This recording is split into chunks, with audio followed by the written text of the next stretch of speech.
Well, the Oakland Raiders have fired head coach Lane Kiffin. They did it by phone, did Al Davis, and said that he's not going to honor the contract. Well, what a shock. It's the Oakland Raiders. It's a commitment to mediocrity now.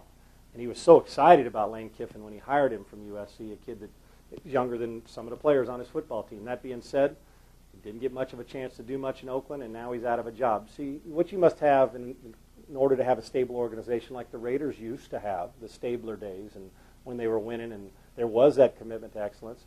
And look at Miami also. When Dan Marino was there, since Marino, they haven't had any stability at quarterback. They went out and got Chad Pennington. While he's not the long-term answer, he gives them instant stability and credibility because he knows how to play.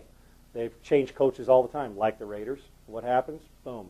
They go get Tony Sperano, one of Bill Parcells' guys, and Sperano knows how to coach and has been tutored well. They're going to have stability there. And in the front office, they got Bill Parcells, who is very underrated, but one of the better front office guys we have at building teams. And he's been great at it as a coach and a team builder and how to draft and how to look at personnel. And Miami's going to win in the next couple of years. And you could argue that the Raiders and Miami Dolphins, along with maybe the Pittsburgh Pirates and the New York Knicks, have been the four worst organizations in sports the last handful of years, without question. Well, the Raiders continue. The Dolphins have fixed theirs. So what's the next answer? Well, Tom Cable's going to take over as either interim coach or head coach or whatever Al Davis decides for 15 minutes. But Lane Kiffin got fired because they didn't win. But I saw some things that I liked that they were doing in Oakland. Energetic. They find McFadden was playing.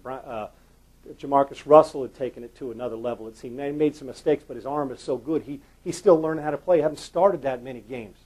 Didn't give him a chance, Lane Kiffin, to get going. Now, with all the problems with Kiffin and their defensive coordinator, Coach Ryan, and goes back and forth, you can't have. There's got to be harmony and respect. The problem in the Raiders organization, and it's been this way for a long time, regardless of whose fault it is, there is no respect. It used to be respect. It used to be players would police the problem with players in the locker room. The coach had a couple rules when it was Coach Madden: be on time, show up on time, play hard, and don't embarrass the organization. Well, the Raiders had their fun, but they played hard and they won. And isn't that the object of this game? And it's the same in the front office. And now people don't respect coaches. Coaches don't respect players. Coaches don't respect coaches, and players don't respect players. But I like some of the players on Oakland and where they're going. This is just another step back for the Raiders in trying to find some continuity, which they haven't had. They fire Lane Kiffin. Somebody else is going to be in there for a while, and it may be three other coaches between now and this time next year. Things need to be done in Oakland, and it needs to start from the top down, nowhere else. Oakland Raiders fire Lane Kiffin. Was it a good move?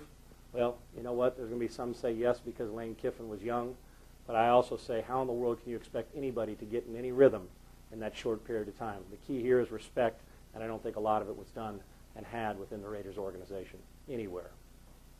So you think you can tackle a pro? There's only one way to find out. Click on fantasy at opensports.com.